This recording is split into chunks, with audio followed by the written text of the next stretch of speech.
Ang gusto nyo po, lahat po ng imported na bigas, dapat 50 pesos? Ganun po ba yon yung mangyayari pag nilabas yung Hindi, EO? ang target nung price cap ay para lamang sa premium imported na bigas, Chacha. Doon lang, yung local ay Okay, para hindi malinaw sakop, lang po. magiging sakop nitong Yes, oo. Tama nga po. kautusan na ito. So, imported premium rice, ASEC. Sa huli pong tansya ninyo ulit, gaya nung binabanggit nyo kanina, magkano po ulit ngayon ang presyohan sa mga palengke nung imported premium rice?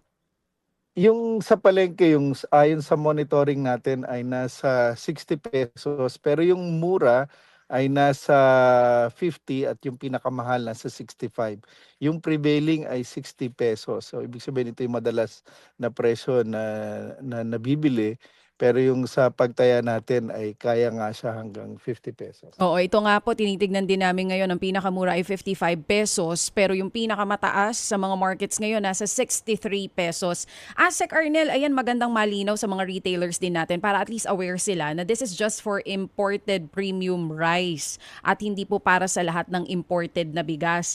Pero base po dun din Tama sa yan. nabanggit nyo po kanina, kung tumaas po yung presyo ng US dollar at patuloy pa rin po yung sigalot sa gitnang silangan, kakayanin po ba talaga na ibaba sa 50 pesos o ikakalugi po ito ng mga importers at retailers? Paano po ba? Ang tingin namin, normally pag merong mga orders in relation sa price cap, ito ay hindi naman pang matagalan.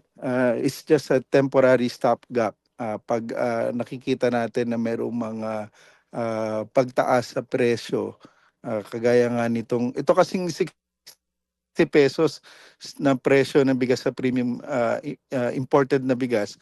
Nagsimula pa ito noong actually bago pa nag-start itong problema sa gitnang silangan. Mhm. Nagkakaroon na ng ganitong pagtaas. Bagamat nabanggit ko nga kanina, mura yung presyo ng bigas sa international market.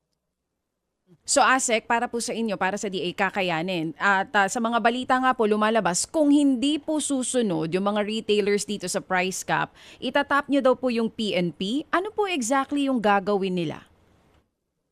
Magiging kasama namin sila sa monitoring at saka nung nagkaroon kasi ng mga monitoring before, Chacha, ay katulong na rin namin ang PNP.